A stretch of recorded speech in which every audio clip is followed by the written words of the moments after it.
Hello everyone, welcome back to the new SQL tuning case study. My name is Vijesh and today we are going to see a new case study based on nested loop joins. So let's get started. So this is our SQL statement. Select first name, last name, e dot hire date from employees E, departments T, locations L. So this is joining between three tables. And we have a where clause e dot employee ID in where I'm trying to select 11 employees and we have e dot employee ID greater than 0. Then there is a join condition between e dot department ID is equal to d dot department ID and d dot location ID is equal to l dot location ID. So when I run this query, I'm getting around 11 rows out of the select query output. So now let's see how we want this query to be executed. So going back to the fundamental approach, we have to start with such a column in the where part of the clause, which is going to give me too many distinct values or which is qualifying for less number of rows, right? So we certainly cannot start with this join operation because if we start with this join operation, I have to scan all the department IDs from the departments table, then I have to scan all the department IDs from the employees table and then do a join operation, and whenever there is a match, those rows will get qualified. So definitely this is a lengthy operation. So obvious choice I have right now with me is to start with e dot employee ID. Now e dot employee ID in, since employee ID is a primary key in employees table, so each value is going to qualify for only one time. That means e dot employee ID in 100 to 110 is going to give me 11 rows. So this 11 rows from the employees table can further be given to this join operation with the departments table. Now since in the departments table, department ID is a primary key, this join operation is again going to give me 11 rows. Now this output from this join operation is further given down to the join operation with the locations table.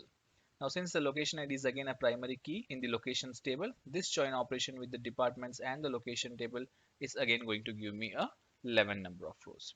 So that is how we wanted Oracle to execute this query. So I am retrieving 11 rows from the employees table, giving this to the join operation with the department table where I'm again getting back 11 rows after the join operation. These rows are further given down for the join operation with the location table where I'm again getting 11 rows because location ID is again a primary key. Now let's see whether Oracle has actually executed this query in the fashion which we wanted. This is the execution plan which Oracle has taken. And if you see, there are a couple of nested loop joins and a couple of hash joins. And if you see the estimated row count, you obviously see that there is some problem or there is some unnecessary scan which Oracle had done to execute this query. The reason why I say this is because you're seeing some 27 rows here, right? But since our query is only dealing with the primary key with all the three tables, we shouldn't be expecting some 27 rows in this execution plan, right? Let's try to analyze this execution plan first. Now, if you want to read this execution plan, since there are a couple of hash joins and a nested loop join, so we have to try the approach where we will look for such a join operation which is the topmost and also the innermost. So if I go by that approach, so this is the first nested loop join, but this is not the topmost and neither the innermost. So I will come down to this hash join. So this is the hash join which is the topmost and also the innermost one. I can't say this hash join is the topmost and the innermost because it is a child of view. So that means this is not the topmost and the innermost. So I have to select this second operation hash join which is the topmost and the innermost. So this is the operation which is going to execute first, right? But since this is a parent, in order to execute 2, I had to execute my 3 first because 3 is the child of 2. And now since 3 is again a parent and 4 is the child of 3, 4 should execute first before 3, right? And since 5 is again a child of 4, 5 should execute first in order that the 4 should get completed. So fifth is the operation which is going to execute first, then fourth will execute, then third will execute, right? And now since 3 and 6 are in the same level, 6 should execute later on. In order that the 6 should complete its execution, 7 should execute first because 7 is the child of 6. And if we want 7 to execute first, 8 and 9 should complete, right? So the order of the execution for this explained plan will be 5 will execute first, then 4, then 3, then 9 will execute, then 8, later 7, then 6, and then the nested loop join will execute where it will try to do this 10th operation, right? So this is how the execution plan, or how this is how we'll read this execution plan. So let's see what is the fifth operation is doing. So fifth operation is doing an index unique scan on the employees table using the employee ID primary key. So if you see the fifth operation in the access and filter predicate, it is actually accessing the employees table using the employee ID between in 100 to 110. So the way we wanted Oracle to start the execution is exactly the same how the Oracle has actually performed it. Okay, so what actually went bad in this case, that is what we have to drill down and see. So next operation is fourth. So it is trying to table access by index row ID for the employees table, because from the employees table we need the first name, last name, and the e dot hire date as well. So that is the reason why we are saying this table access by index row ID for the employees, where it tries to retrieve the information of first name, last name, and e dot hire date for the respective employee IDs. That is between 100 to 110. So after that, next operation is the ninth and the eighth operation. So let's see what ninth and eighth is doing. Ninth is doing an index fast full scan on the department location ID column, and it is also doing an index fast full scan on the department ID column for the departments table.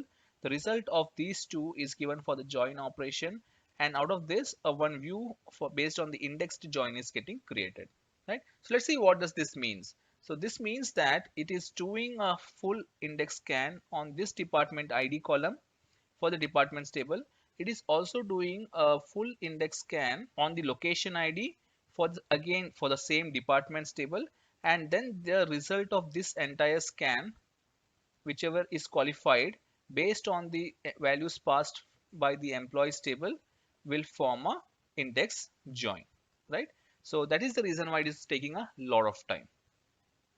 So this is not we actually wanted the Oracle to do. We actually wanted Oracle to join the employees table with the departments table, and later departments table with the location table. But in turn, Oracle is actually scanning the departments ID as well as the location ID from the departments table using two separate index fast full scan based on the values which is passed from the employee ID between 100 to 110, because departments is joining with the department ID from the employees table. So whichever departments are present for the employee IDs, those department ID from the department tables will be qualified after doing a full index scan, and similarly those location IDs for the department table will also get qualified for these employee IDs, again based on the index fast full scan.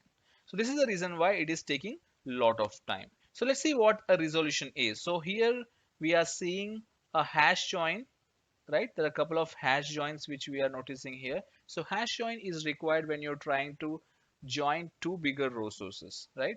So in this case, since the join operation is expecting only 11 rows to be joined with the departments table, we don't need a hash join to be built. We just use a simple nested loop join to come up with the desired execution plan.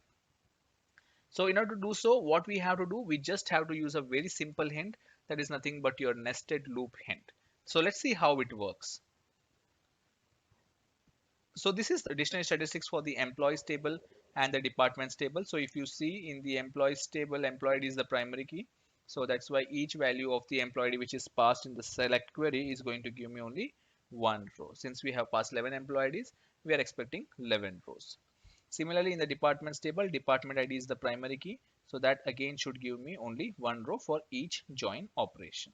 Similarly, in the locations table, location ID is the primary key. So the join operation with the locations ID is again going to give me one row for each join operation. So in order to resolve this query, I just have to use a simple hint that is called as use underscore NL, which is a nested loop hint.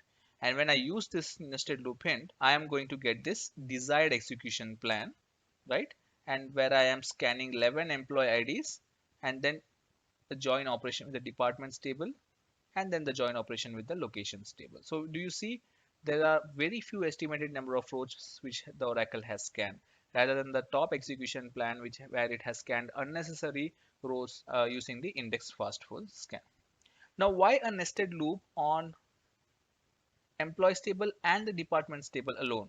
Since this is the first table which we are trying to join, if we just put this hint only on these two tables, that is more than sufficient. Even if you want, we can also include E space D space L so that all the three tables are joined using a nested loop. Let's try to analyze this execution plan again. Now looking at this execution plan, since fifth is the innermost operation, this is the first operation which is going to execute. So fifth is an access on the employees table for the employee ID column between 100 to 110. So it has exactly did what we wanted. Then the next operation is fourth. So like I said, we will try to access the employee's first name and last name from the employees table. Next operation is seventh because it is again the innermost after the fifth operation.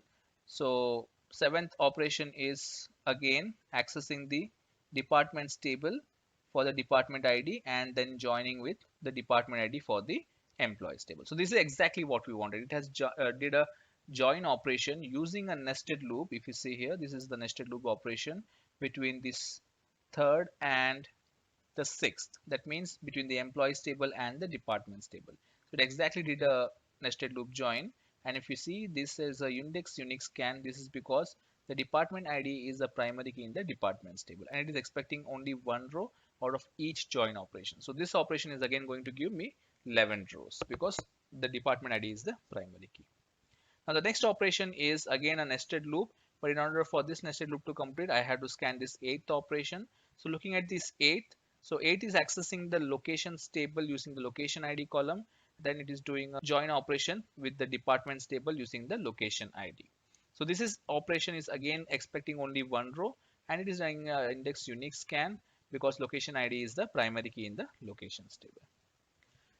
So if you compare the execution plan with the old, it has avoided unnecessary scanning of department ID and location ID for the departments table based on the index fast full scan, and has resulted in improved performance by making use of a very simple hint that is nothing but your nested loop hint. So hope you like this case study, and please feel free to post in your questions and comments, and I will try to address it. Thank you so much.